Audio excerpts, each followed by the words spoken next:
I give it over to Britt. Britt, thank you so much for getting up so early. And so nice to see you. Share a little bit about yourself. And I know you just published a book recently.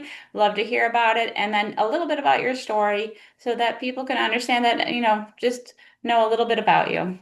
Thank you so much, Candy. Thank you so much for even having me on this morning. This is so exciting to be able to be here with you. And I just, before we even dive in, I thought it was so cool that you said feel the gratitude because I feel like, you know, we can get into that mode of we know what we're supposed to do. We know we're supposed to be expressing gratitude, but to actually feel it is like a whole nother level. So I'm thrilled that I was able to participate in that this morning. Yes, so my name is Britt Brandon, and I'm a health coach and a recovery coach. I've worked with over 10,000 women worldwide, and it's been an incredible pleasure to just kind of follow my passion in health and wellness and using nutrition to really just kind of transform our minds and bodies in such beautiful ways.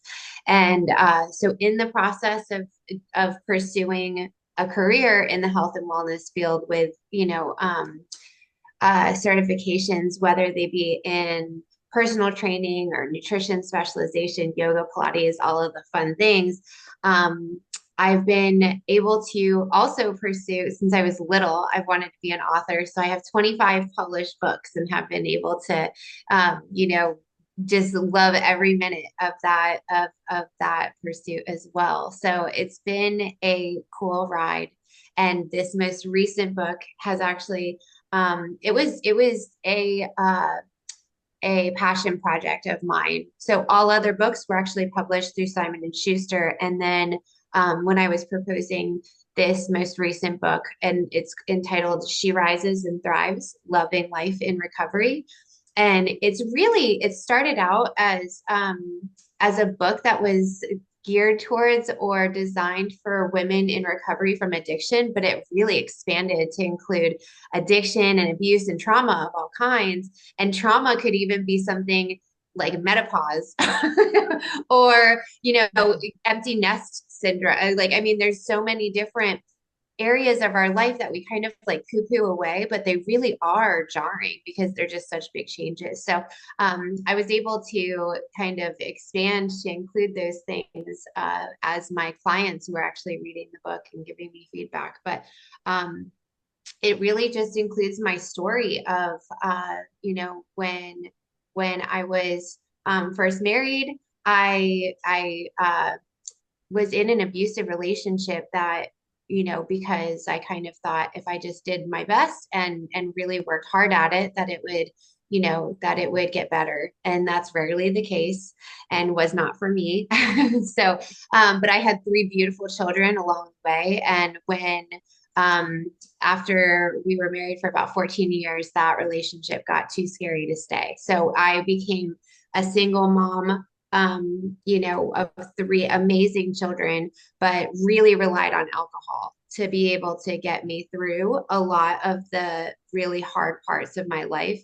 And because, whatever the divine design was, I definitely created a dependency on it. But I am one of so many people. There's so many people who, I mean, we have dependency on so many different substances in this culture, and it's really eye-opening when you start kind of taking a step back and start thinking about how many things, whether they're socially acceptable or not, are really just providing us with a crutch that just doesn't serve us because it keeps us from facing what we need to face. And that's the beauty of life, because we learn so much about ourselves and about other people and about, how we can really just make the most out of every day. And so this book was not only about my story in terms of facing an addiction that obviously, like, I like to say that it worked until it didn't, because because it definitely helped me kind of move through some difficult parts of my life. But in the process of recovering from that, I was able to kind of like use a template that because I was trying to figure out how I could even start life without this numbing agent that I had been so dependent on.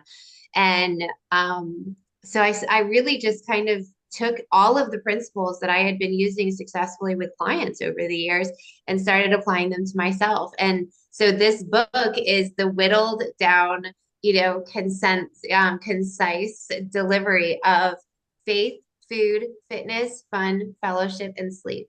And I really do believe that those six things are what make our lives just, fulfilling and full of love for other people and ourselves and life. And it's just been an incredible journey to not only be able to really kind of double down on these elements in terms of my own life, but be able to provide them to other people in terms of a really clear guide that keeps things very simple. They're inexpensive, and anybody can really just start to foster them in their lives and reap amazing benefits in no time at all. So I'm really excited to have been able to kind of just bring these to life. Should people first of all find out? Because some people don't even know what Band-Aid they're doing, what they're putting on. How do you become cognizant of it? Or any suggestions that you wrote in your book or something like that?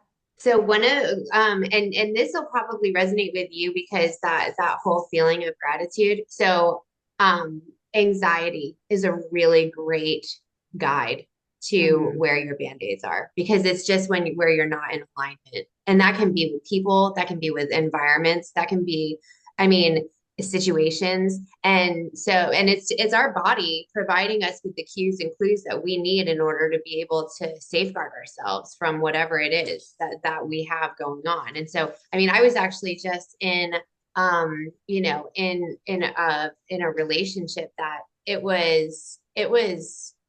was great, but there was so much anxiety that it was like, this is not for me, which is fine because there's going to be people in your life in all kinds of circumstances. And then also environments, like when you're in a place or in a city, it's just our bodies and minds are designed to be able to safeguard us from things that are not for us. And so I think when we use those band-aids, that's what we're trying to kind of like circumnavigate or be able to push through. And we're not supposed to be pushing through those things. So whether it's food, I have a client who we were just talking about, at night, she'll kind of feel like a failure. And then she dives into these like unhealthy eating habits. And it's wild how even in our mind, we can have, these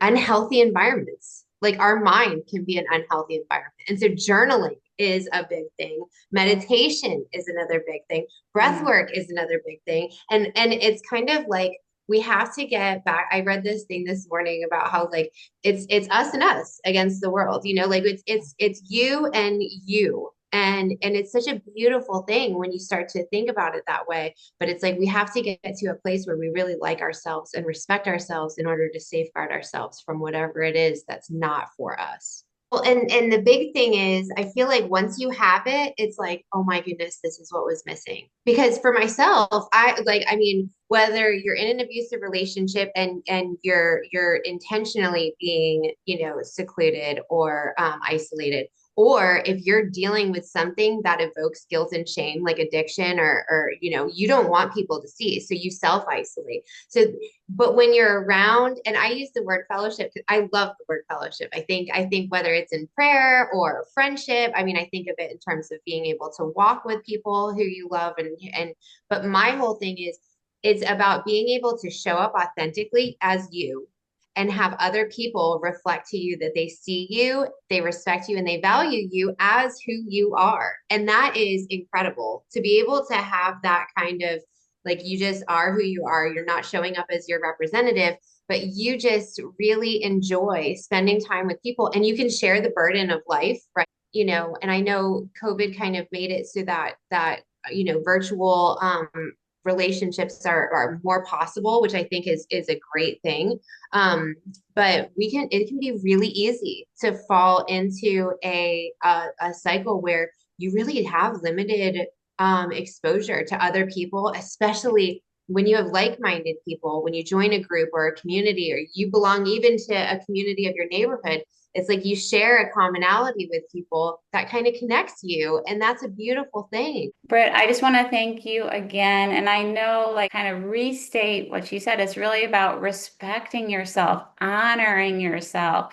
And I'm 100%. This is like, I feel the safe environment is so important, feeling validated and feeling heard. I actually just shared something on, I think, the Facebook story for the Healing House about Deepak, where he says, you know what people need? He's like, just listen. They don't need advice.